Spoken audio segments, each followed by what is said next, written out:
Look, folks, today I need to talk about something that's taking over bookstore shelves, flooding Instagram feeds, and becoming a trend among people who want to raise their vibration without carrying any cross.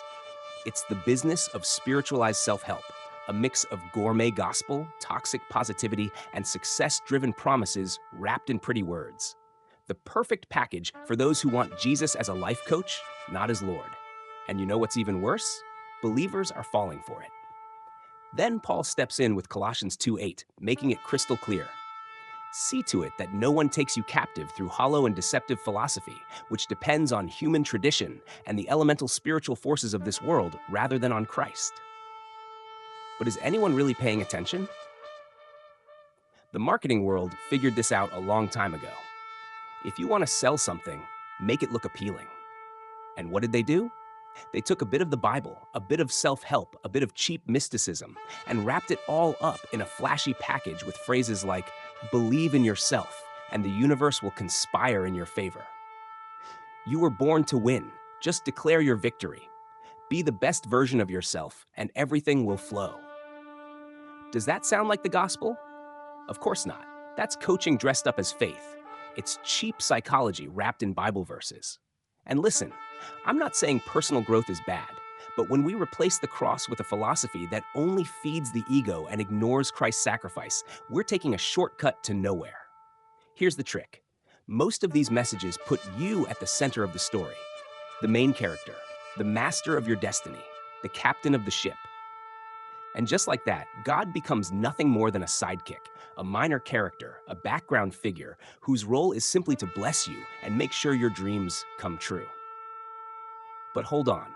Who said life is about fulfilling our dreams? Since when is the Christian calling about comfort and personal success? Jesus called us to carry a cross, not to swipe a heavenly credit card with unlimited blessings.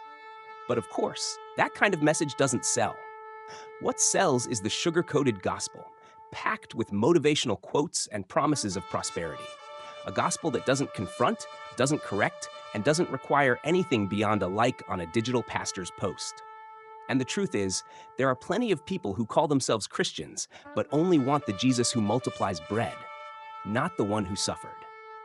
People don't want the gospel as it is anymore. They want a customized version, one that fits neatly into their lives without demanding any real change. Sin? Oh, no one talks about that anymore. Now it's just a mistake, a weakness, something we need to reinterpret. Hell? No, no. God is love. He wouldn't punish anyone. Self-denial? Oh, stop that. God just wants me to be happy. See what's happening? The word keeps getting diluted until it turns into a sweet syrup that pleases everyone. But if Christ's message doesn't challenge, confront, and transform, then tell me, is it still the gospel? Or has it just become another cheap self-help philosophy with a cross on the cover just to make it look legitimate? Now, let me ask you, what have you been feeding your soul? Are you letting this flood of modern wisdom shape your faith? Or are you filtering everything through the word? Because listen, what Paul said in Colossians 2:8 wasn't just a nice little piece of advice. It was a warning. There's a lot of philosophy disguised as truth, and if we're not careful, we might end up buying into a counterfeit gospel without even realizing it. So let's do a spiritual checkup. Do you read more self-help books than the Bible? Do you follow more Christian influencers than pastors who truly teach the word? Are your prayers more about asking for blessings than seeking intimacy with God? If you answered yes to any of these, then it's time to reassess. Because true Christian faith doesn't adjust to the world's trends.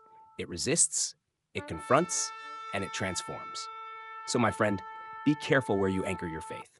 And before you believe in any so-called new revelation, run to the Bible. Everything you need is already there. Now, let's build real faith. Put that phone down, open the Word, and start seeking the one who truly transforms. Because at the end of the day, what comes from God remains. The rest? Oh, the rest is just wind.